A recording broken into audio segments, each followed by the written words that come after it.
공독해드린 말씀 출애굽기 17장 8절로 16절 말씀을 가지고 승리의 깃발 되시는 하나님 여호와 니시라고 하는 제목으로 함께 은혜를 나누겠습니다. 전 기독교 역사를 통해서 볼 때 우리 시대에 비로소 그 중요성과 본질을 광범위하게 깨닫게 되는 진리가 있다면 그것은 영적인 전쟁이라 합니다. 세상에 믿지 않는 사람은 이 영적인 전쟁의 의미를 모릅니다. 그런데 하나님 믿는 하나님의 사람들, 하나님의 영을 가진 사람들은 세상과의 영적인 싸움이 태어나면서부터 주님 오시는 그날까지 또 주님 앞에 가는 날까지 우리는 이 싸움이 계속되는 줄 압니다. 물론 과거 청교도 시대에 존 번연이 쓴 철로 역정이라는 책에서 보면 그 책의 인생을 살다가 힘든 일을 만나는 것이 바로 영적 싸움이라는 측면에서 잘 묘사된 책이라 이렇게 볼 수 있습니다. 1980년도에 기독교 소설 하나가 출판이 되었습니다.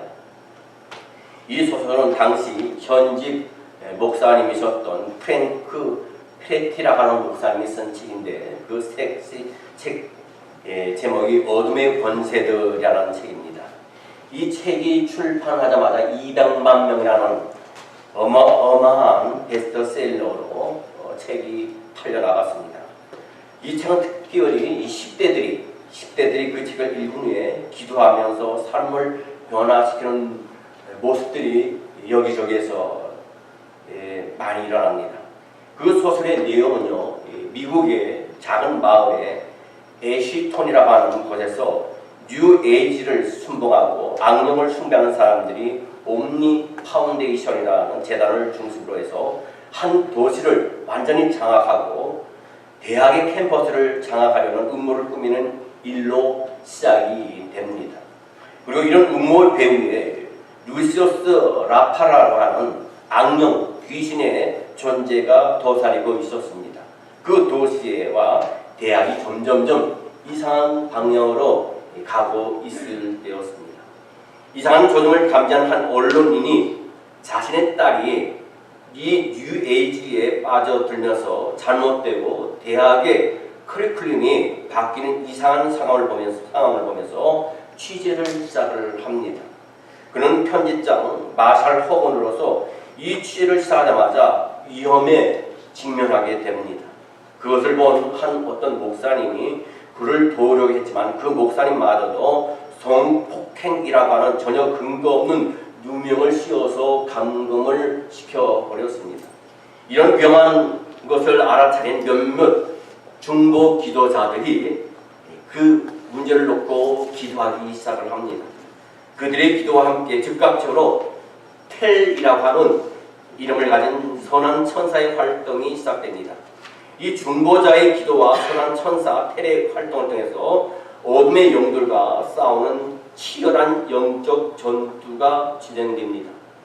이 기도단의 배후에 활동하는 텔이라는 천사의 인도와 영향력으로 감옥에서 부시 목사를 만난 편집장 이 마샬 호건은 예수를 믿지 않았지만 그때 예수 그리스도를 믿고 이 도시를 새롭게 변화시켜야 되겠다는 결심을 하게 됩니다. 여러분에게 참고적으로 말씀드린 것은 어떤 분은 뉴에이지가 뭔가 궁금하신 분이 계신데 간단히 여러분에게 뉴에이지 운동에 대해서 말씀을 드리려고 합니다. 이 뉴에이지 운동이라는 것은 개개인의 영적 변화, 즉 인간의 내적 능력을 개발시켜가지고 우주의 차원, 곧 신의 차원에 도달하는 것이 구원이라고 가리키는 것이 뉴에이지 운동입니다. 1875년 러시아 출신 미국 여성인 헬레나 페트로바 블라비키에 의해서 이 운동이 시작됐습니다. 근데 이 기본 원리는 뉴에이지의 기본 원리는 뭐냐면 모든 것은 하나다. 일원론을 주장하고 있습니다. 즉 신은 만물 안에 존재하고 만물은 곧 신이다 얘기합니다.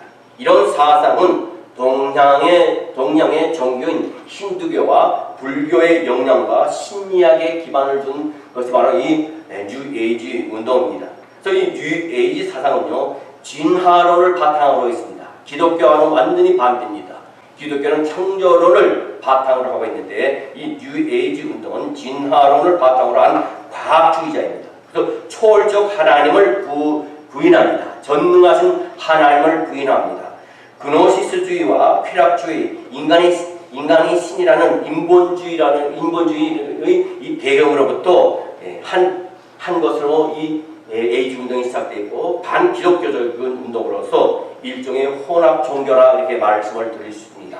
오늘날의 영화나 오늘날의 모든 CD 음악에 나오는 모든 것들이 뉴 에이지의 바탕을 둔 음악들이 영화들이 거의 80% 90%에 해당한다는 걸 우리가 알아야 될 점이 있습니다.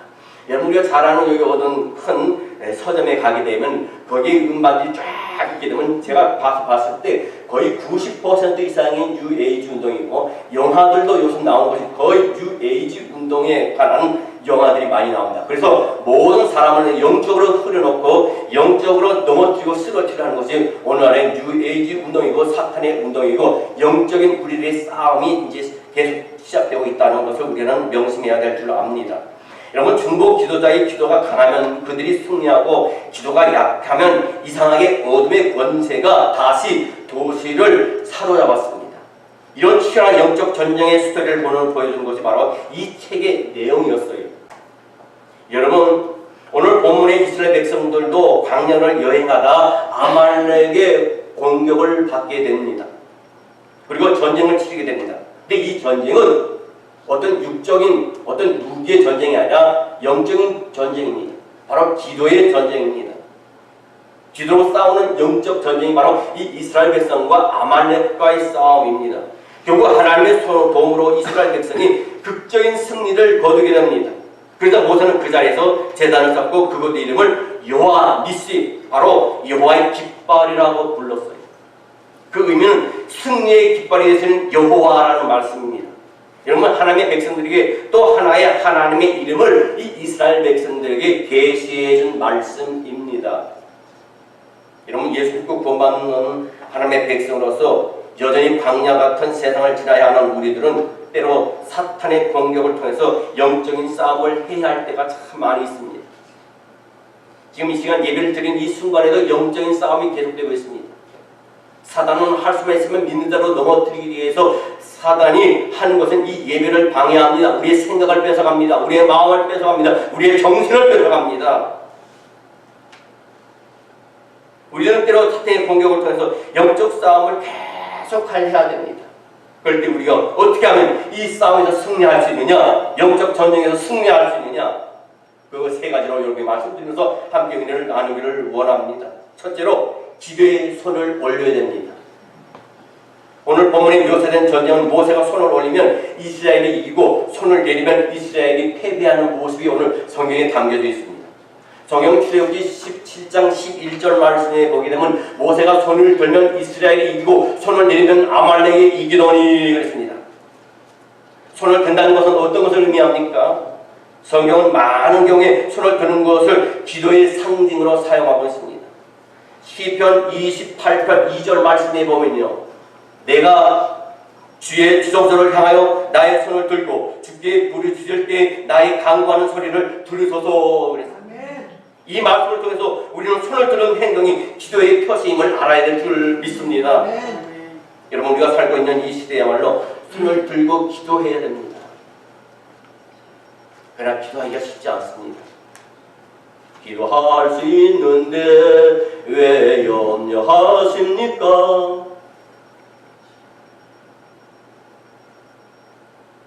기도에는 노력이 필요합니다. 기도할 사람인데 기도 안 하지 않습니다. 그래서 신앙의 선배들도 기도를 노동이라 했어요. 어떤 의미에서는 기도가 참 힘들기도 하지만 어떤 의미에서는 기도만큼 쉬운 경우는 없습니다. 그런데도 안 합니다. 기도해야 되는 걸 알면서요.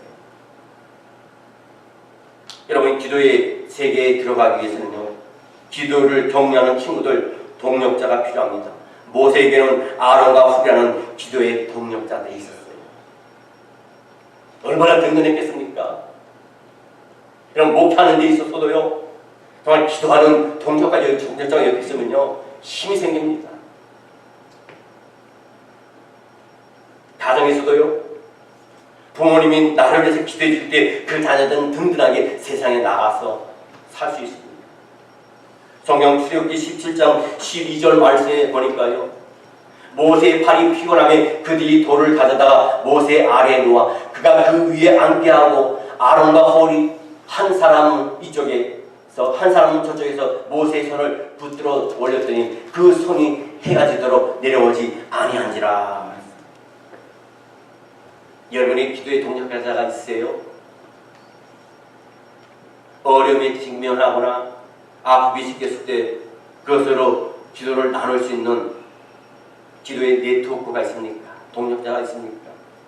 나와 함께 나의 문제를 가지고 교회 문제를 가지고 함께 기도하고 나라와 민족을 함께 기도할 수 있다는 것, 그걸 큰 든든한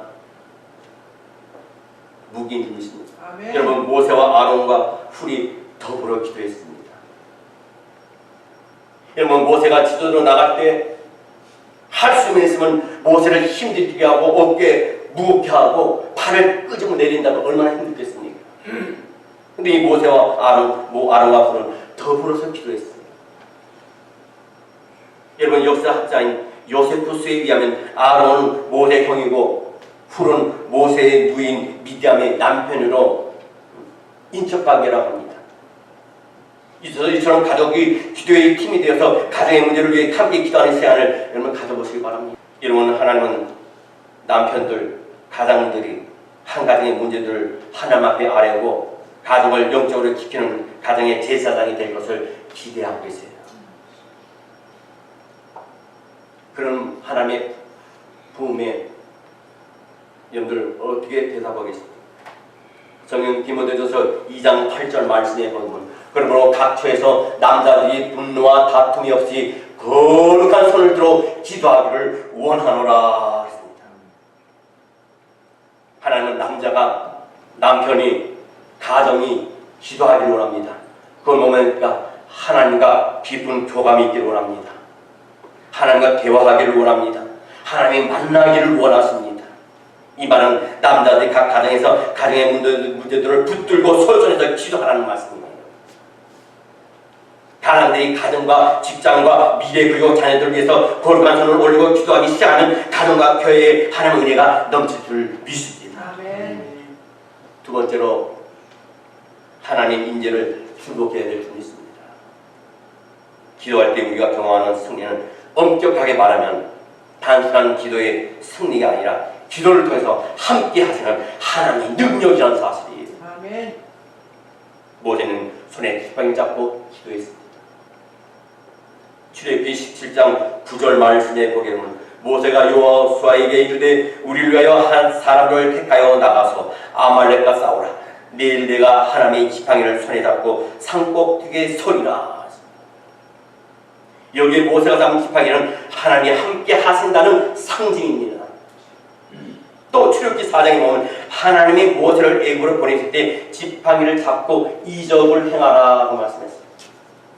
출애굽기 4장 13절로 17절 말씀 보면 모세가 이르되 오 주여 보낼 만한 자를 보내소서. 여호와께서 모세를 잡아 인도하여 이르시되 내 이사람 내 형 아론이 있지 아니하냐.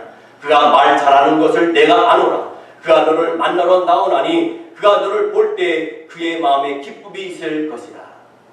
너는 그에게 말하고 그의 입에 할 말을 주라. 내가 내 입과 그의 입에 함께 있어서 너희들의 행할 일을 가르치리라. 그가 너를 대신하여 백성에게 말하는 것이니 그는 내 입을 대신할 것이요 너는 그에게 하나님같이 되리라. 너는 이 지팡이를 손에 잡고 이것으로 이적을 행할지니라 했습니다. 또한 출애굽기 4장 20절 말씀에 보게 되면요, 이와 같은 말씀이 있습니다. 모세가 그의 아내와 아들들을 나귀에 태우고 애굽으로 돌아가는데 모세가 하나님의 지팡이를 손에 잡았더라 했습니다. 여기에서도 지팡이도 하나님이 함께 하신다는 임재의 상징을 여기서 보여주고 있어요. 평범한 지팡이가 모세의 손에서 새로운 지팡이, 하나님의 지팡이가 되었고 능력의 지팡이가 된 줄 믿습니다. 여러분, 모세가 아말렉과의 전쟁에서 승리하고 제단을 쌓을 때 그곳의 이름을 여호와 니시라 불렀었거든요. 니시라는 말은 뭡니까? 깃발이라는 뜻입니다. 일반적으로 깃발이란 뭡니까? 천으로 만듭니다. 헝겊으로 만듭니다. 우리가 그게 일이 연상되지 않습니까? 근데 성서학자들에 의하면요, 모세 당시에는 이스라엘에서 천이나 헝겊으로 깃발을 만들지 않았다는 겁니다. 그냥 장대기에다가 쇠붙이 좀 넓적한 거 갈아가지고 그걸 갖다가 깃발로 대신 사용했다는 겁니다. 흥미로운 것은 이 나무떼기가 부대 이름을 다 기록을 한답니다. 그 색조하게 그것을 붙여가지고 올리면 태양빛에 이렇게 반짝반짝 한다는 겁니다. 히브리 언어로 이 깃발이라는 말은 원래 의미로 번쩍 빛나는 깃발이라는 뜻의 원문이 있습니다. 아마 모세가 산정에서 자기 지팡이에 쇠조각을 붙이고 흔들고 있는 장면을 골짜기에서 싸우고 있는 이스라엘 백성들이 보았을 때 생성된 이미지 때문이 아닌가 이렇게 생각합니다. 그걸 볼 때 우리 응원단들이 저기서 올라가서 저기 깃발을 흔들리구나, 하나님이 저기 함께 하시는구나, 모세와 우리와 함께 하시는구나, 저들이 우리의 전쟁을 싸우고 계시는구나, 그렇게 마음을 먹고 전쟁터에 나갔다라는 의미가 있습니다. 여러분, 그 지방을 향한 이스라엘의 시선은 바로 하나님을 향한 백성들의 시선인 줄 믿습니다. 아멘. 우리가 진지하게 기도하기 시작하면 그것은 단순히 기도만 하는 것이 아니라 기도를 통해서 하나님께 집중하고 하나님을 바라보게 되는 거예요. 아멘. 우리가 하나님께 참으로 집중할 때 그때부터 위대한 역사가 일어나기 시작합니다. 그 하나님은 우리의 소망이고 우리의 능력입니다. 또한 우리의 구원이시며 우리의 도움이십니다. 아멘. 사방을 둘러봐도 아무 데서도 우리의 도움을 얻을 데가 없습니다. 우리를 도와주지 않습니다. 그래서 성경 시편 121편 1절로 2절 말씀에 뭐가 있습니까? 내가 산을 향하여 눈을 들리라. 나의 도움이 어디서 올까? 나의 도움은 천지를 지으신 여호와에게서로다. 여러분, 기도를 쉬면요 시험이 옵니다. 기도를 게을리하게 하면 시험이 옵니다. 게을리하거나 쉬면 그 시험은 더 크게 옵니다. 그러다 보면 어떡합니까? 모든 문제를 내 방법으로, 내 생각으로 하려고 합니다. 거기는 하나님의 방법이 없고 내 방법이 거기에 접촉되게 되면 하나님은 더 이상 역사하지 않습니다. 우리의 도움은 천지를 창조하신 여호와에게서 나는 줄 믿습니다. 아멘.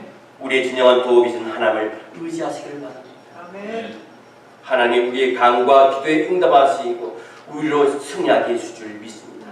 우리는 그때 비로소 여호와 니시라고 찬양하게 될 줄 믿습니다. 아멘. 여러분, 인생이라는 것은 하루하루가 싸움이에요. 세상에서 치열한 경쟁의 싸움이 있습니다. 우리가 눈에 보이지 않지만 우리가 기르는 자녀들이 공부하는 학교에서도 치열한 경쟁의 싸움이 있습니다. 그러나 우리에게는 보다 더 큰 영적인 싸움이 있습니다. 그건 뭡니까? 영생을 쟁취하고자 하는 싸움입니다. 영원한 하나님의 자녀들의 거룩한 영적인 싸움이다. 아멘. 이 싸움의 마당에서 승리를 원하신다면 인생의 골짜기에서 일어나서 하나님을 주목하시기 바랍니다. 눈을 뜨고 주님을 바라보고 주목하면서 전능하신 하나님의 도움을 구하시기를 바랍니다. 아멘. 그분이 내 인생 속에 개입하시는 순간에 상황은 다 역전됩니다. 나의 힘으로 안 되고 나의 능으로 안 되지만 오직 여호와의 힘으로 됩니다. 여러분, 우리가 상처를 했을 때 영혼을 바르게 됩니다. 시간이 지나면 그것이 계속 바르면 그것이 세상에 돋습니다. 마찬가지입니다. 여러분, 우리가 영적으로 어떤 병이 걸렸을 때 그것을 이기는 방법은 기도밖에 없습니다. 기도할 때 새로운 살이 돋으면서 새로운 세계에서 새로운 창조로 우리가 영적으로 이겨나갈 줄 믿습니다. 아멘. 마지막으로 셋째로 하나님이 도우신 승리를 우리는 기억해야 될 줄 믿습니다. 아멘. 여러분, 본문에 나타난 이스라엘 백성들이 승리를 거두자마자 하나님은 모세를 하여금 흥미있는 일을 하게 하셨습니다. 모세에게 흥미로운 일을 시키셨다는 겁니다. 어떻게 했습니까? 어떻게 승리했는지 책에 기록하라. 성경 출애굽기 17장 14절입니다. 여호와께서 모세에게 이르실 때 이것을 책에 기록하여 기념하게 하고 여호수아의 귀에 외워 들리라. 내가 아말렉을 없이 하여 천하에서 기억도 못하게 하리라. 왜 기록하고 또 기정하라고 하셨습니까? 두 가지 이유로 생각해 볼 수 있습니다. 첫째는 전쟁에 승리하긴 했지만 아말렉과의 싸움이 끝난 것이 아니었다는 겁니다. 아말렉이 다시 쳐들어올 수 있다는 겁니다. 그것을 대비하여 하나님이 이런 경고를 이스라엘 백성들에게 말씀하신 거고, 모세에게 하나님이 어떻게 아말렉과 싸우게 하셨는지, 싸워서 승리하게 하셨는지 책에 기록하라고 모세에게 말씀하셨던 겁니다. 성경 출애굽기 17장 16절 말씀에 보게 되면 이르되 여호와께서 맹세하시기를 여호와가 아말렉과 더불어 대대로 싸우리라 하였더라. 이 이스라엘과 아말렉과 더불어 대대로 싸우리라고 말씀하셨어요. 단회적으로 싸워서 모두 승부가 끝난 것이 아니라 대대로 계속 싸움이 일어날 거라고 합니다. 이거 뭡니까? 오늘날 우리가 살아가는 이 세상 속에서 영적인 싸움이 계속 일어나고 있습니다. 우리가 주일날 예배당에 나와서 승리하는 것 같죠? 은혜 받는 것 같죠? 할렐루야 하죠? 아멘 하죠? 그러나 세상에 나갈 때는 영적인 싸움이 계속 되어진다는 겁니다. 세상은 세상에서 우리를 넘어뜨려 합니다. 쓰러뜨리려 합니다. 하나님과 멀어지게 합니다. 그리고 그 사람을 하나님이 없는 사람처럼 살게 합니다. 그래서 이스라엘과 아말렉이 더불어 대대 싸우리라 말씀하시는 거예요. 우리의 싸움도 마찬가지입니다. 하나의 싸움이 지나가면 또 하나의 다른 싸움이 찾아오고, 이런 인생은 전쟁의 연속이에요. 계속되는 전쟁에서 여러분 나갈 길이 없지, 사면이 막힌 상황에서 엎드려 기도하고 주의 도우심을 계실 때 하나님의 승리하심을 여러분 경험해 보셨습니까? 그렇다면 여러분 그 경험을 잊지 마시기 바랍니다. 이 말은 뭡니까? 여러분이 기도했을 때 응답 받으셨나요? 이겁니다. 응답 받으셔도 그 응답을 쉽게 잊지 말라는 겁니다. 그걸 잃어버릴 때 뭡니까? 하나님한테 기도했을 때 하나님이 이 일을 이루셨고 승리케 하셨고 응답하셨다는 걸 아는데 그걸 잃어버리게 되면 또 다른 시험이 오면 어떡합니까? 인간적인 방법을 찾아서 해결하려고 그럽니다. 그건 결코 하나님 기뻐하지 않습니다. 어떤 상황이 왔을 때 하나님이 이 상황이면 어떻게 하셨을까? 우리는 그걸 생각하고 먼저 말씀에 순종하는 삶을 살아야 합니다. 아멘. 그래서 하나님이 기록하라고 명령하신 거예요. 하나님이 기록하라고 할 뿐만 아니라 기념하라고 했습니다. 과거에 하나님이 어떻게 승리하게 하셨는지 기록하고 그것을 기억하라고 우리 주님은 오늘 이 시간 저와 여러분에게도 말씀하신 줄로 믿습니다. 두 번째 이유는 우리가 승리할 수 있는 원천이 되시는 하나님을 기억하고 감사하는 존재로 살아가도록 하기 위해서예요. 성경 출애굽기 17장 15절 말씀에 보게 되면 모세가 제단을 쌓고 그 이름을 여호와 니시라 하고 그랬습니다. 모세는 승리했던 그 자리에 제단을 쌓았습니다. 그 단위 제단의 구슬을 하려면 두 가지가 있어야 된다. 어떻게 해야 됩니까? 제물이 있어야 됩니다. 그 다음 뭡니까? 제사가 있어야 예배가 있어야 됩니다. 이 여호와 니시의 제단은 단순히 승리의 제단일 뿐만 아니라 감사의 제단이었습니다. 감사의 영성이야말로 하나님의 은혜를 입은 사람의 마땅한 덕목이고 미래의 또 다른 승리에 대한 준비가 된 줄 믿습니다. 하나님은 감사를 망각한 사람들을 사용하지 않습니다. 여러분 감사가 사라진 사람들 보세요. 그 입에는 불평과 불만과 사단의 종으로 전락하게 됩니다. 어려우면 주의 도우심을 구하다가 주의 도우심을 받고는 또 까맣게 잊어버리는 것이 바로 우리의 인생입니다. 어떤 목적을 위해서는 열심히 기도도 하고 열심히 충성도 하고 합니다. 그러나 그 목적이 이루어지면 언제 그래 하냐는 뜻이 기도 안 합니다. 예배 안 나옵니다.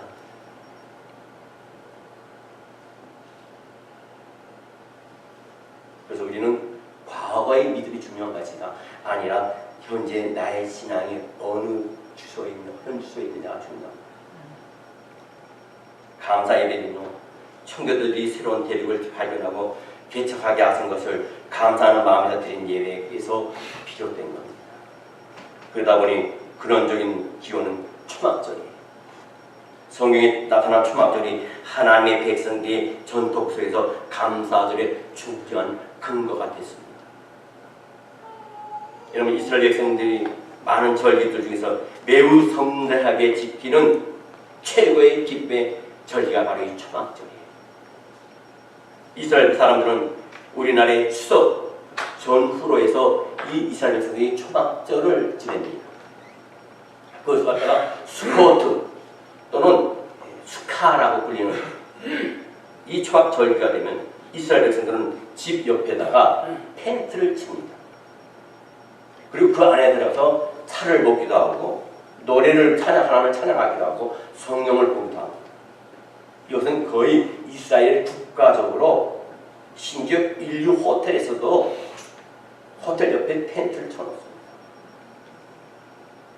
이렇게 명절을 지키는 것은 그들이 광야 생활을 할 때 하나님이 먹을 것을 주시고 입을 것을 주시며 그들과 함께 하신 것에 감사하기 위해서 그들이 지금도 집 옆에 따로 6월절이 되게 되면요, 초막절이 되게 되면요, 집 옆에 천막에 들어가서 하나님께 감사하고 예배하고 찬양합니다. 여러분, 광야 생활의 여정 중에서도 농사를 짓고 추수하게 하시며 위를 거두게 하시고 적들의 공격으로부터 생명을 지키시며 승리를 주신 하나님을 감사하는 전통이 바로 이 초막절 절기에서부터 유래된 것이랍니다. 이스라엘 백성들은 이러한 공동체적인 축제를 벌이면서 과거의 하나님의 은혜를 기억할 뿐만 아니라 그것을 통해서 미래를 향해 나가는 새로운 비전과 용기를 그들이 얻게 된 줄 압니다. 여러분, 우리는 살아온 동안에 많은 어려움을 겪어왔습니다. 원치 않는 일들이 우리에게 닥칠 때가 있었습니다. 그리고 많은 시험과 역경과 아픔이 우리 앞에 있을 때가 있습니다.